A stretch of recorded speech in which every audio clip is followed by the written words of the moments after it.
Mysterious, a Big Bird and the Lost Bear.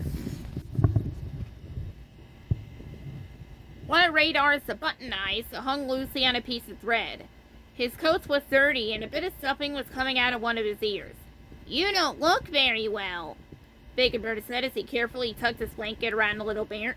"You had better stay in bed until I get back from playgroup." Big Bird patted Radar on the head.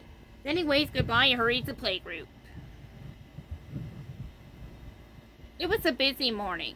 The class made sculptures out of clay. They colored pictures, played with blocks, and sang songs. It was Grover's turn for show and tell. He had brought a book about baby animals, and the teacher read it to the class. When she finished, she said, "Big Bird, next week it is your turn to bring something for show and tell." "Oh, good," said Big Bird. "I would like to bring my teddy bear, Radar." Then he remembered how Radar had looked earlier that morning. "Except he hasn't been feeling very well," said Big Bird sadly. "Maybe he will be better next week," the teacher said. "Yes," said Big Bird. "Maybe he will. But for the rest of the morning, he couldn't help thinking about the little bear waiting for him at home.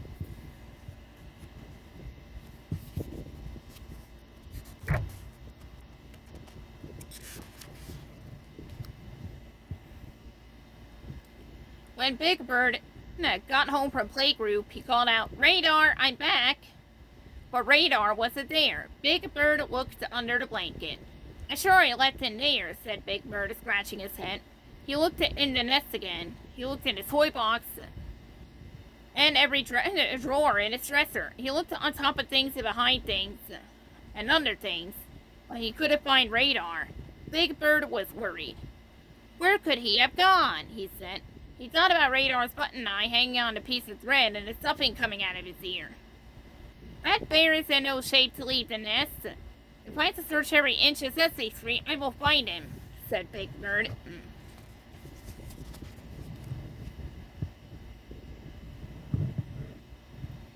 On Sesame Street, Big Bird asked everyone he met if they had seen Radar.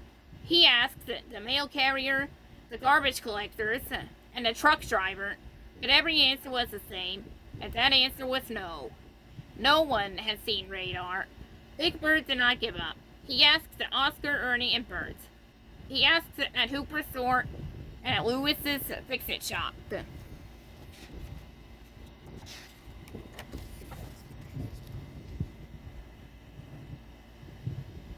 He looked inside a telephone booth, on top of the mailbox, and under benches. He looked everywhere he thought a bear could be, but he did not find Radar. Big Bird walked sadly down the street. As he passed the wash-and-dry laundromat, he glanced in the window. What he saw made him stop and hurry inside. "Granny!" Big Bird cried. "Big Bird!" Granny cried, giving him a hug. "I thought I'd surprise you and come for a visit. Radar didn't look too well, so I fixed him up and gave him a bath. I hope you weren't worried about him." "I was," said Big Bird, but I'm not anymore." Radar's button eye was sewn in place. His ear was mended, and he was soft and fluffy clean. "Oh, thank you, Granny." Big Bird gave Radar a big bird hug. "I have a surprise for you too, Radar. Next week you can come to playgroup with me."